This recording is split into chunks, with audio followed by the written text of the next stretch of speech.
Hello everyone, welcome to learn with Rohini channel. So இந்த வீடியோவில் நம்ம என்ன பார்க்க போகிறோம் அப்படின்னா, கொலிகேட்டிவ் ப்ராப்பர்ட்டிஸில் செகண்ட் ப்ராப்பர்ட்டி, அதாவது எலிவேஷன் ஆஃப் பாய்லிங் பாயிண்ட் வந்து இந்த வீடியோவில் நம்ம கவர் பண்ண போகிறோம். ஸோ ஃபர்ஸ்ட் பாயிண்ட் வந்து நம்ம பார்க்க ஆரம்பிக்கலாம். The vapor pressure of a liquid increases with increase of temperature.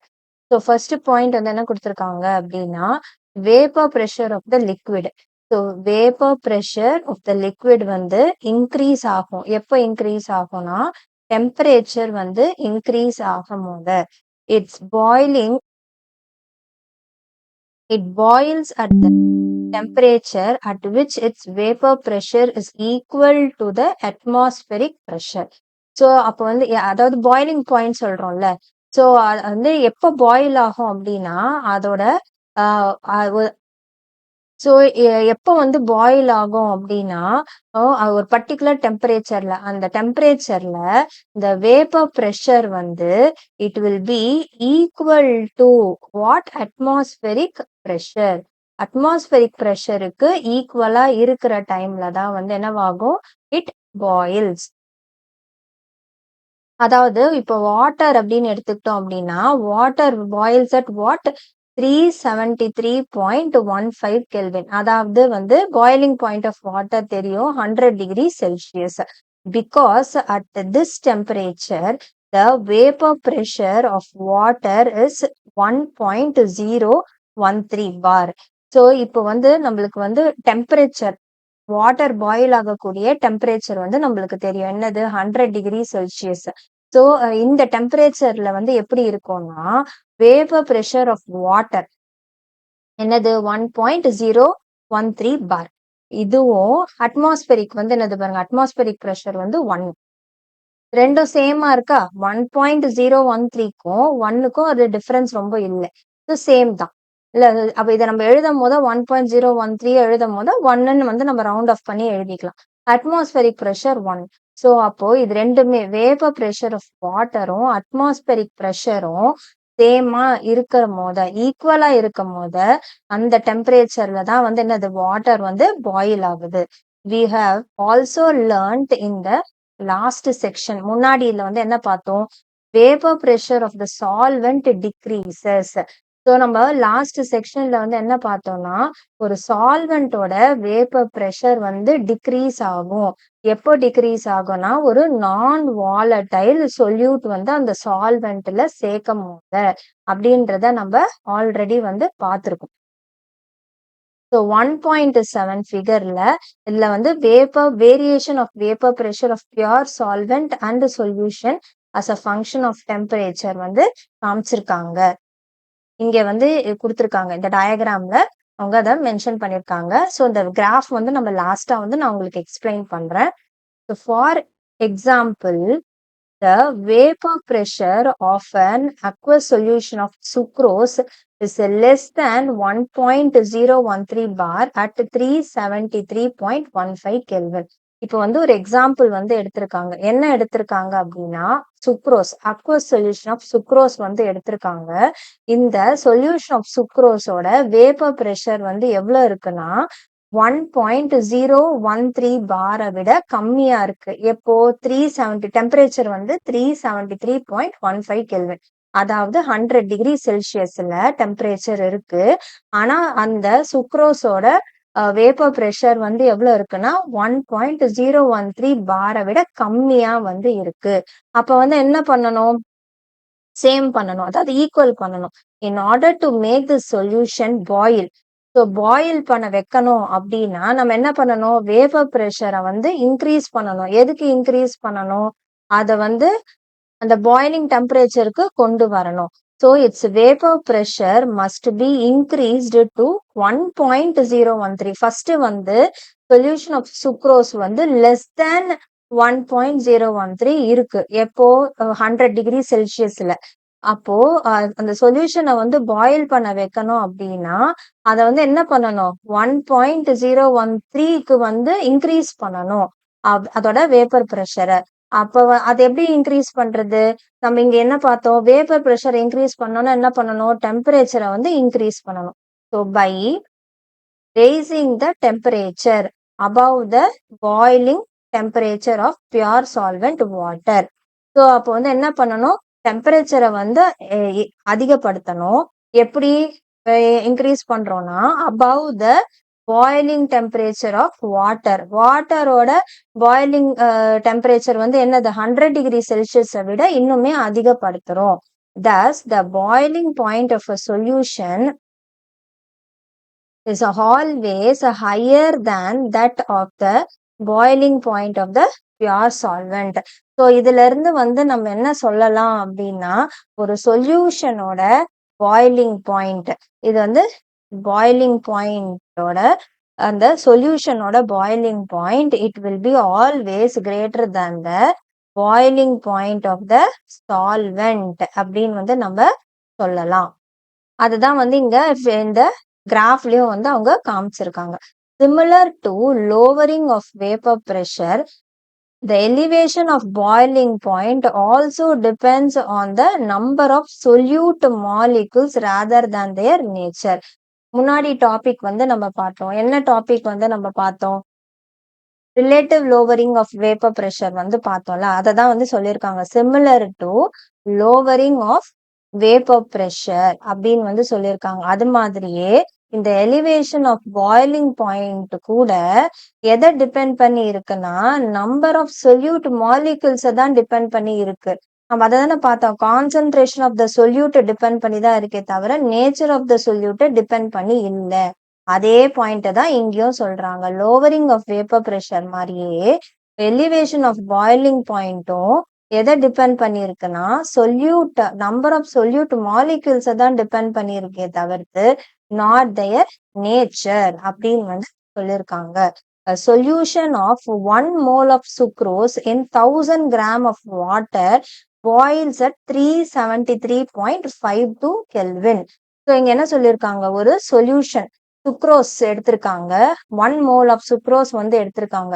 இதுல சால்வெண்ட் வந்து என்னது, வாட்டர். எவ்வளவு எடுத்திருக்காங்க, 1000 grams of வாட்டருக்கு 1 mole of sucrose வந்து எடுத்திருக்காங்க. அதை பாயில் பண்றாங்க 373.52 Kelvin, 100 டிகிரி செல்சியஸை விட அதிகமா, at 1 atmospheric pressure. Atmospheric pressure வந்து என்னது, 1 atmospheric pressure. ஸோ இப்போ இங்க T0B அப்படின்னு வந்து இருக்குல்ல, இந்த T0B அப்படின்றது எப்பவுமே இந்த நாட் வரும்போது பியூர் சால்வெண்ட், பியூர் சால்வெண்டோட பாய்லிங் பாயிண்ட். அண்ட் TB அப்படின்றது வந்து என்னன்னா boiling point of the solution. So இப்போ எலிவேஷன் ஆஃப் பாய்லிங் பாயிண்ட் தானே நம்மளுக்கு வேணும். இப்போ அதை பத்தி தான் நம்ம படிக்கிறோம். எலிவேஷன் ஆஃப் பாய்லிங் பாயிண்ட் எப்படி டினோட் பண்றோம் அப்படின்னா, டெல் டிபி அப்படின்னு வந்து நம்ம டினோட் பண்றோம். இதை நம்ம எப்படி எழுதலாம், எது வந்து நம்மளுக்கு அதிகமா இருக்கு, சொல்யூஷனோட பாய்லிங் பாயிண்ட் தான் அதிகமா இருக்கும் இல்ல. இங்க வந்து 373.52 கெல்வின் ஏன் வந்து அதிகமா இருக்கு, ஏன்னா முன்னாடியே நம்ம வந்து அதுதான் பார்த்தோம். அந்த வேப்பர் பிரஷர் வந்து கம்மியா இருக்கு, அதை வந்து அதிகப்படுத்தணும்னா டெம்பரேச்சரை வந்து அதிகப்படுத்துறாங்க, அப்பதான் அது பாய்லிங் ஸ்டேட்டுக்கு வந்து அது வரும்.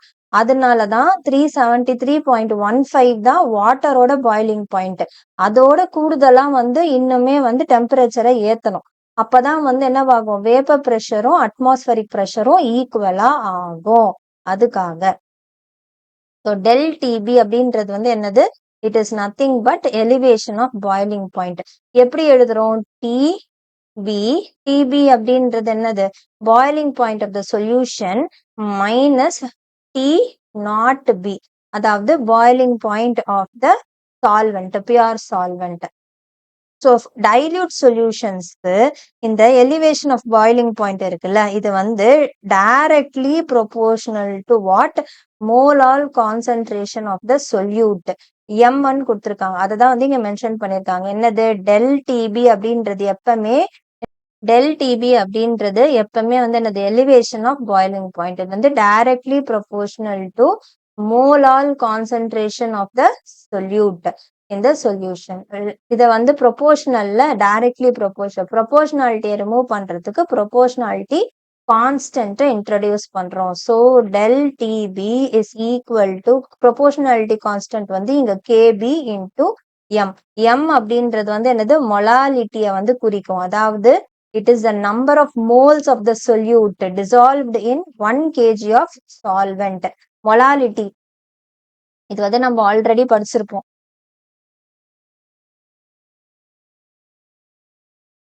So molality வந்து என்னது? Molality, it is nothing but number of moles of solute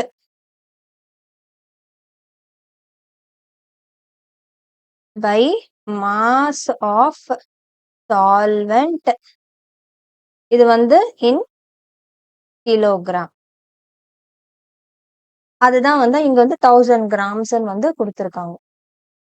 இப்ப நம்மளுக்கு வந்து என்ன கிடைச்சிருக்கு? இப்ப வந்து நம்ம என்ன del TB is equal to proportionality constant KB into M ன்னு வந்து எழுதியிருக்கோம். இப்போ இந்த KB அப்படின்னு இருக்குல்ல, இந்த KB வந்து என்ன அப்படின்னா, இது வந்து ஒரு கான்ஸ்டன்ட், ப்ரொபோர்ஷனாலிட்டி கான்ஸ்டன்ட். இது வந்து என்னன்னு சொல்லுவோம்னா பாய்லிங் பாயிண்ட் எலிவேஷன் கான்ஸ்டன்ட் அப்படின்னு வந்து நம்ம சொல்லலாம். மோலால் எலிவேஷன் கான்ஸ்டன்ட் அப்படின்னு சொல்லலாம். எபிலியோஸ்கோபிக் கான்ஸ்டன்ட் அப்படின்னும் வந்து சொல்லலாம். இது வந்து இது இது எப்படி வேணாலும் வந்து நம்ம ப்ரொனவுன்ஸ் பண்ணிக்கலாம். Boiling point elevation constant, மோலால் elevation constant, இல்லாட்டினா எபிலியோஸ்கோபிக் கான்ஸ்டன்ட். இந்த கேபியோட யூனிட் வந்து என்ன அப்படின்னா, it is kelvin kilogram per mole. இதுதான் வந்து இதோட யூனிட். எப்படி கிடைச்சது? இப்போ வந்து இதுவே எடுத்துக்கலாம் நம்ம. Del T B by M is equal to K B. எனக்கு கேபியோட யூனிட் தான் வந்து எனக்கு வேணும் இல்ல. சோ அப்போ வந்து டெல் டிபி அப்படின்றது வந்து என்னது?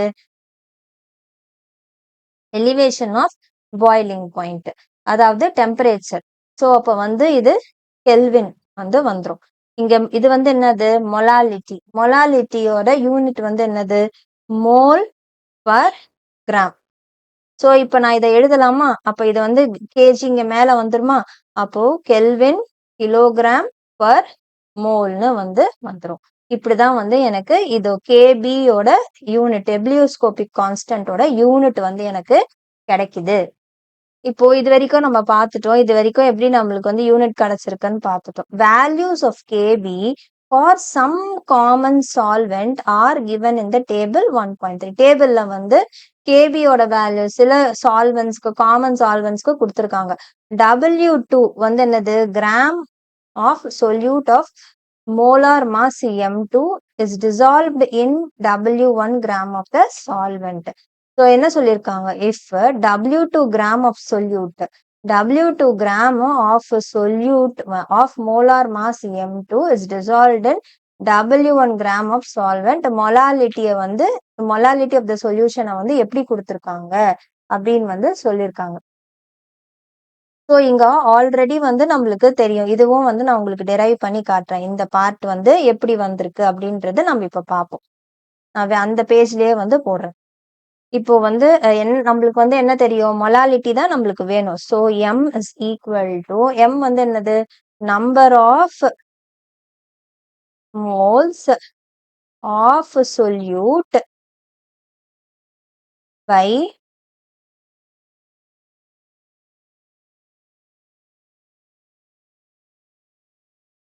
Mass of the solvent.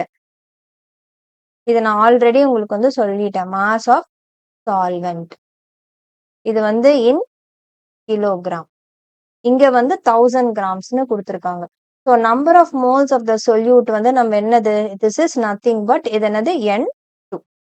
So N2 அப்படின்றது வந்து நம்ம எப்படி எழுதுவோம்? Given mass by molar mass. So W2 by M2 வந்து நம்மளுக்கு வந்துடும். So number of moles of the solute வந்து என்னது? N2. இங்க வந்து நம்ம என்ன எழுதியிருக்கோம்? given mass by molar mass. அடுத்தது வந்து mass of the solvent. So mass of the solvent வந்து எப்படி எழுதுவோம்? So given mass W1 by, இது வந்து in kg, so கிராம்ஸ்ல மாத்தும் போது divided by 1000 வந்து மாத்துறோம். So W2 by M2 into 1000 by W1. So அப்ப எழுதும் போது W2 into 1000 by M2 into W1 அப்படின்னு வந்து நம்மளுக்கு வரும். ஸோ இது வந்து என்னது? திஸ் இஸ் நத்திங் பட் நம்மளுக்கு மொலாலிட்டிக்கு கிடைச்சிருக்கிறது. இப்போ நெக்ஸ்ட் வந்து அவங்க என்ன பண்ணியிருக்காங்க? டெல் டிபி வேல்யூ வந்து நம்ம எழுத போறோம். ஸோ டெல் டிபி அதாவது எலிவேஷன் ஆஃப் பாய்லிங் பாயிண்ட் என்னது?